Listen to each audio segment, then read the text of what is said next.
warahmatullahi wabarakatuh. Perkenalkan, nama saya Zahratul Wahidah, NIM D 2019-5025. Saya dari kelompok 10. Di sini saya akan menjelaskan mengenai materi kesulitan belajar siswa.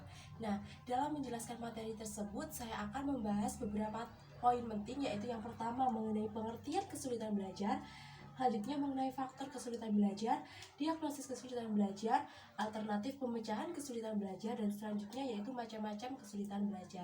Nah, kali ini saya mau membahas satu-satu tentang hal tersebut. Yang pertama saya bahas yaitu pengertian kesulitan belajar.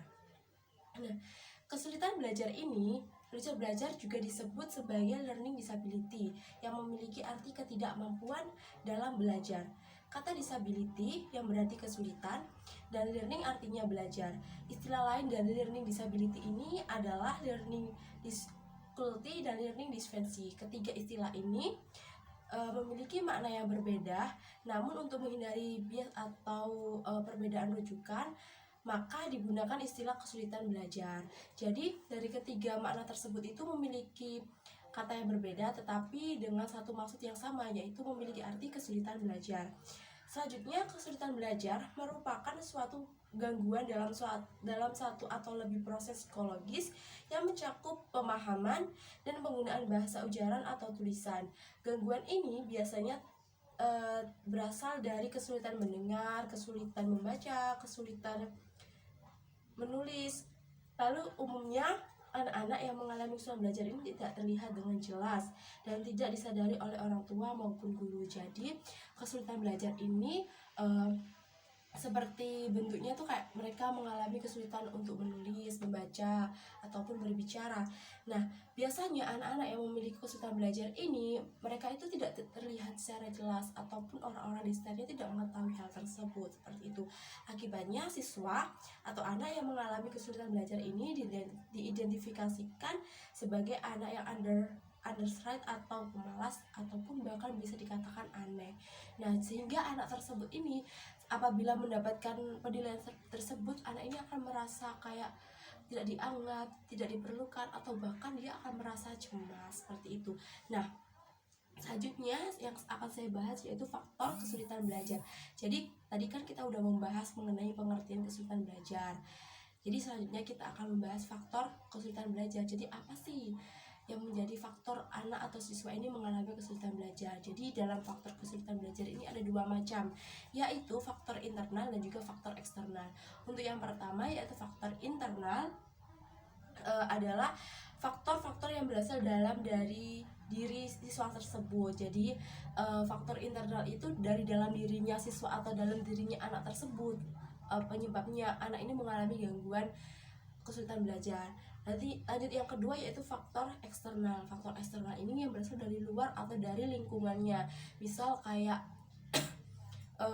lingkungan sekolahnya, lingkungan rumahnya, ataupun lingkungan keluarganya. Jadi apa sih yang menyebabkan anak ini mengalami kesulitan belajar? Misal nih, kalau di lingkungan keluarga, misal anak ini mau belajar tapi keluarganya nggak mendukung atau nggak membantu, jadi anak itu akan mengalami kesulitan belajar, seperti itu.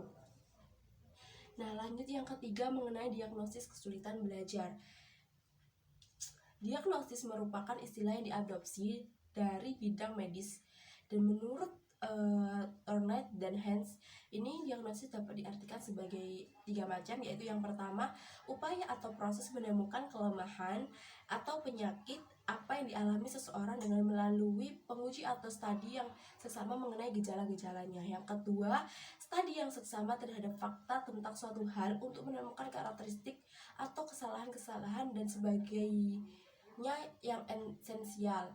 Nah, yang ketiga, keputusan yang dicapai setelah dilakukan satu studi yang seksama atau gejala-gejala atau fakta tentang hal tersebut. Dari ketiga pengertian di atas ini dapat disimpulkan bahwa di dalam konsep diagnostik ini secara implementatif telah mencakup pula konsep prognosisnya. Dengan demikian, dalam proses diagnosis ini bukan hanya sekedar mengidentifikasi saja, tetapi juga karakteristiknya serta latar belakang dari suatu kelemahan atau penyakit tertentu. Jadi dalam hal diagnostik ini kita juga mengidentifikasi karakteristiknya, latar belakangnya. Jadi kayak keseluruhan gitu. Nah, bila kegiatan diagnosis ini diarahkan pada masalah yang terjadi pada belajar, maka disebut sebagai diagnosis kesulitan belajar. Jadi apabila diagnosisnya ini diarahkan dalam hal tentang belajar nih ya, misal berarti kategorinya ini masuk ke dalam diagnostik kesulitan belajar seperti itu.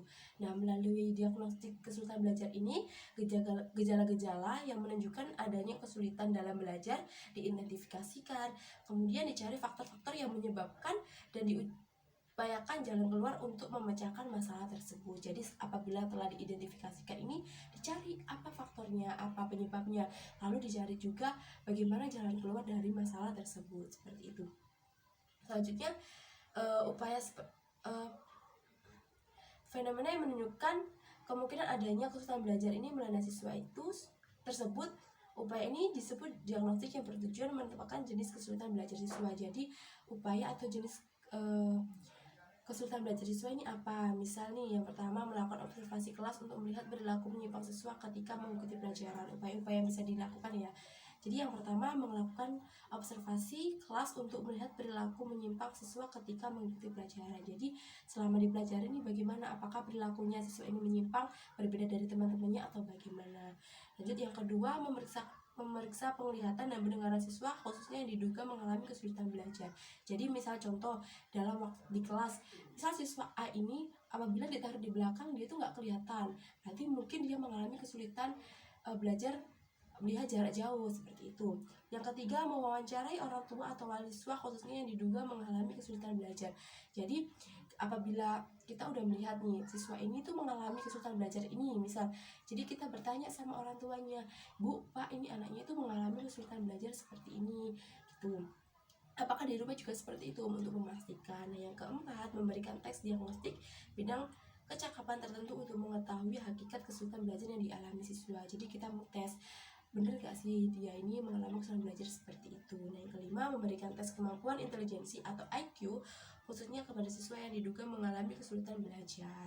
Jadi kita dari guru ini melakukan tes IQ untuk mengetahui kesulitan belajarnya tersebut.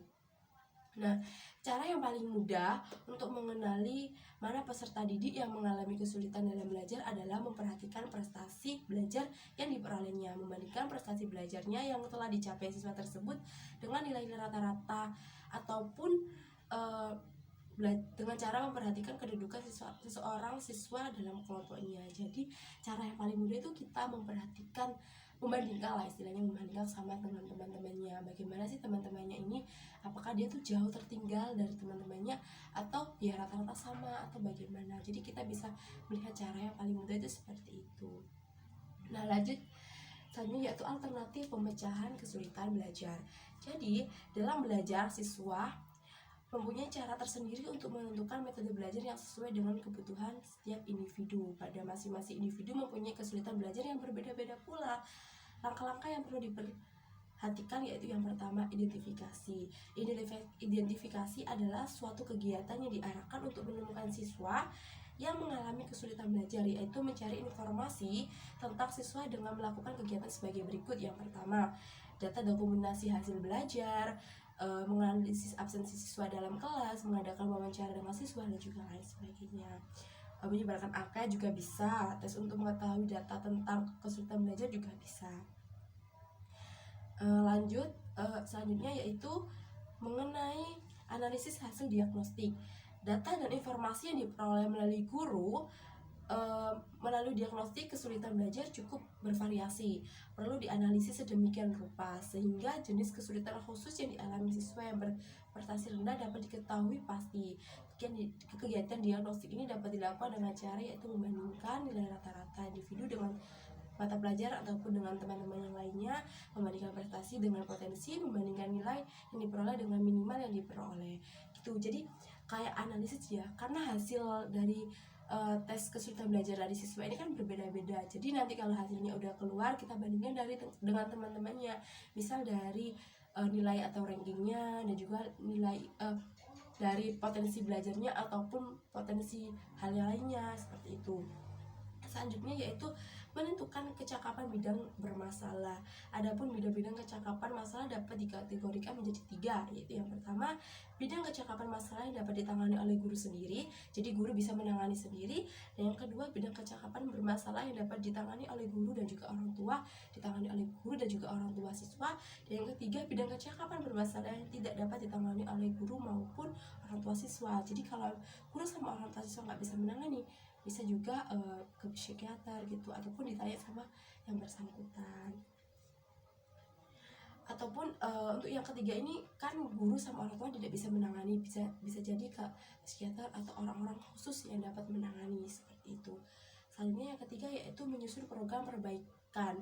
Jadi kalau semisal ada yang kekurangan, bisa dilakukan perbaikan atau remedial, yaitu yang pertama menyusun tentang tujuannya, materinya, metode, terus kemudian alokasi, evaluasi, dan juga pelaksanaannya gitu. Jadi disusun dengan rapi mulai dari tujuannya, materi, dan juga lain sebagainya, seperti itu.